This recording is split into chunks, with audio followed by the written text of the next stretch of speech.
Assalamualaikum warahmatullahi wabarakatuh. Halo, nama saya Widya Lestari. Saya dari jurusan S1 Akuntansi Universitas Jember Angkatan 2019. COVID-19 atau yang biasa kita sebut dengan Corona emang ngebuat kita semua ngeri banget sama dampaknya. Dampak dari virus ini udah merembet luas kemana-mana. Selain bisa membahayakan kondisi tubuh kita, ternyata Corona juga punya ancaman yang bisa bikin kita jadi lebih menderita. Apakah itu? Ya, tentu saja adalah masalah ekonomi. Dari awal adanya Corona aja, seluruh dunia udah ngalamin kerugian ekonomi yang bisa jadi krisis parah nantinya. Sekarang, sudah banyak wilayah yang jalanin PSBB. Walau begitu, sebelum diterapkannya PSBB pun, udah banyak kantor-kantor dan berbagai jenis tempat usaha lainnya yang udah nerapin work from home, bahkan banyak yang harus tutup biar virus ini nggak nular lebih luas lagi. Nah, akibatnya mulai dari atlet sampai pegawai pun banyak yang harus ngerasain potong gaji, gak dapat bonus, dan mereka harus selalu was-was terhadap kondisi terburuk yang bisa aja nimpa mereka nantinya. Kalau lihat sekitar pun, ribuan atau bahkan jutaan orang jadi pengangguran sekarang. Banyak masyarakat yang di-PHK, gak cuma buruh pabrik, bahkan seorang manajer pun bisa kehilangan pekerjaannya. Kalau dilihat dari kondisi dunia sekarang, semua jenis aktivitas lagi dibatasin secara besar-besaran. Hasilnya, banyak berbagai jenis usaha yang ngalamin kerugian karena kurangnya permintaan, bahkan banyak juga UMKM yang harus gulung tikar. Dan ya, semua ini gara-gara Corona. Nah, jadi pada kesempatan kali ini, saya akan membahas tentang pengaruh dari adanya pandemi ini terhadap biaya kerugian pada toko Atta Bakery yang ada di Lumajang, Jawa Timur. Dan berikut ini adalah hasil wawancara yang telah dilakukan. Apa sih perbedaan yang dirasakan dari adanya pandemi ini terhadap usaha Anda?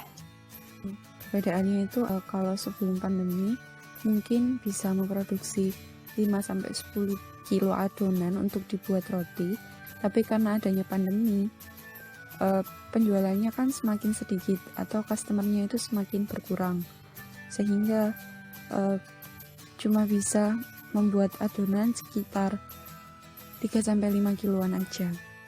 Kemudian paling besar berpengaruh terhadap penjualan. Jadi biasanya roti ini kan juga dititipkan gitu ke pasar. Nah itu biasanya penjualan terbanyak itu dari pesanan orang-orang yang di pasar itu. Saat pandemi ini kan pasarnya sepi, terus jadinya banyak yang nggak pesen roti, apalagi pas bulan Ramadan waktu itu. Nah gara-gara pandemi ini pesanannya itu jadi semakin sedikit. Apa yang Anda lakukan terhadap produk rusak yang timbul dari adanya pandemi ini? Biasanya dikasihkan ke tante itu untuk diberikan makan ke ayam peliharaannya. Terus tapi biasanya itu nggak sampai rusak, jadi H-2 atau H-3 rusak itu rotinya udah ditarik kembali. Terus sisa rotinya itu biasanya dibagikan ke orang-orang yang membutuhkan. Bagaimana Anda melakukan perhitungan atas kerugian yang Anda alami? Menghitungnya itu misal penjualan sekitar 20 roti itu ada keuntungan 5 roti. Jadi misalkan nih jual 20 roti harganya 1.000, dapatnya kan 20.000. Nah untungnya kita itu dari 5 roti itu, jadi untungnya itu sekitar 5.000. Nah kalau misalkan penjualannya itu nggak mencapai itu, berarti mengalami kerugian, atau kalau rotinya sisa banyak itu berarti kita udah rugi. Nah, dari wawancara tersebut dapat ditarik kesimpulan bahwa pada pandemi ini terjadi peningkatan dari adanya produk rusak, di mana produk tersebut udah nggak mungkin lagi untuk dijual. Karena pada dasarnya roti adalah produk yang nggak bertahan lama, sehingga adanya produk rusak tersebut merupakan suatu kerugian bagi perusahaan.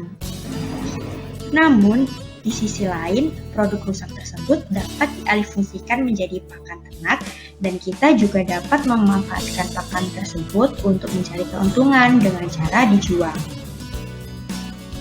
Nah, sebelumnya dapat kita ketahui bahwa perlakuan kepada produk rusak ini dapat dibagi menjadi produk rusak laku dijual dan produk rusak yang tidak laku dijual. Dan setelah biayanya dihitung, seandainya laku dijual, umumnya nilai jual akan di bawah biaya produksinya. Namun apabila biaya produksi senilai dengan harga jual, maka akan diperlakukan sebagai persediaan produk rusak. Jadi, pada kasus yang terjadi pada Atta Bakery ini merupakan biaya kerugian yang terjadi akibat adanya produk rusak yang laku dijual, namun harga jualnya lebih rendah daripada biaya produksinya.